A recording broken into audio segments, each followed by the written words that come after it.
President Milei's signature policy of dollarization moved a step closer this week. It was his #1 campaign promise when running for the presidency, but there's been little mention of the idea since he took office. Now it's back on the agenda. For Argentina and its people, dollarization could spell both good news and bad.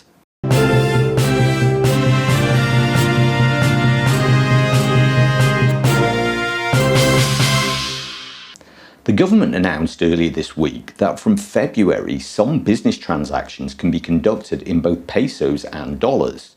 To be honest, this is simply normalizing a situation that's largely existed for a long time anyway.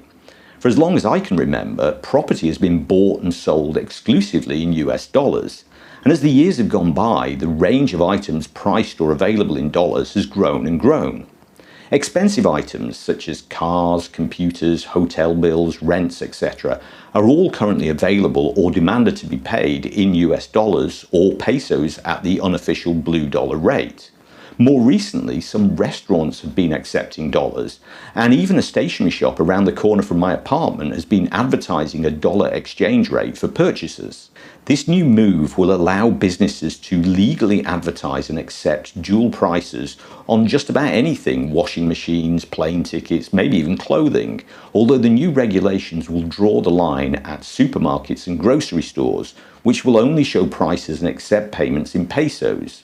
Dual pricing on food would look rather too much like Cuba or Venezuela. A second and perhaps more significant announcement was the reduction of the so-called crawling peg devaluation. This is a fixed 2% monthly devaluation of the peso introduced by Milei shortly after taking office. It's provided much needed stability to the economy and helped to bring Argentina's various exchange rates closer together. This has also reduced the wildly fluctuating value of the so-called blue dollar, which I explained in a video last week. The latest favourable inflation figures, which are in line with his predictions, have led Milei to cut the crawling peg devaluation to just 1% per month. However, this steady devaluation has been running behind inflation, making the real value of goods and services more expensive in actual dollars. I've spent a good amount of time over the last few years changing US dollars into pesos and noticed that until recently, while the published prices in pesos constantly rose sharply, the actual prices when converted into dollars stayed pretty much the same. But over the last 6 months or so, that's changed markedly, and real inflation in dollars has started to rise. A lot. In just a year, Argentina has gone from one of the cheapest countries in the region, with average prices 36% below those of its neighbours, to one of the most expensive, with prices on average 13% higher. Published inflation figures for Argentina always reflect the peso value, hiding real inflation. Dual pricing of goods will mean the publication of inflation rates expressed in US dollars, revealing to the population the real dollar rate of inflation. An exact official number for current dollar inflation in Argentina is extremely hard to find. However, anecdotal evidence suggests it's considerably higher than the peso. I'm very sure that you all have strong opinions on this matter, so feel free to comment and start a discussion. When considering the pros and cons of dollarization, it's probably useful to look at the experiences of the handful of other countries which have gone for this option to solve their own economic woes. In 2000, Ecuador chose to dollarize as a solution to runaway inflation and currency collapse. I happened to spend some months living in Ecuador both 2 years before and again 2 years after that took place. The changes to the country were stark.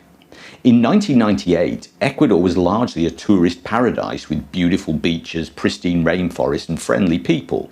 When I was there again in 2002, Ecuador was a dirty and dangerous country. Lots of people were openly carrying guns, and violent attacks on foreigners were commonplace. The drug gangs from Colombia were beginning to move in, with the dollar economy making Ecuador a perfect place to conduct their business and launder money. Today, by all accounts, things are much worse. Last year, a presidential candidate was shot dead at a campaign rally, and a TV studio was invaded while live on air by masked men with guns who took the presenters hostage. Ecuador was already a poor country, and in many ways very different to Argentina, so many of the same things certainly wouldn't happen here. However, dollarization does open the door to criminals for money laundering. Panama is another dollarized economy with some notoriously shady financial practices. And the drug gangs already have a foothold in Argentina in the city of Rosario, which is an important stop on the narco-trafficking route to Europe. Dollarization could be a tempting quick fix for Argentina's battered economy, but it comes with many risks, not least of which would be handing control of Argentina's economy to the US Federal Reserve. The incoming US president seems to be a friend and admirer of Milei, but when it comes to the crunch, as Trump is so fond of saying, America first. And with Milei's policies and the Argentine economy seemingly moving in the right direction, is such a radical move really necessary? Shouldn't such big decisions as dollarization be an option of last resort? Share your thoughts in the comments, and don't forget to like, share and subscribe for more in-depth analysis of Argentina. If you want to support the channel, you can buy me a coffee in the link below, and I'll see you next time.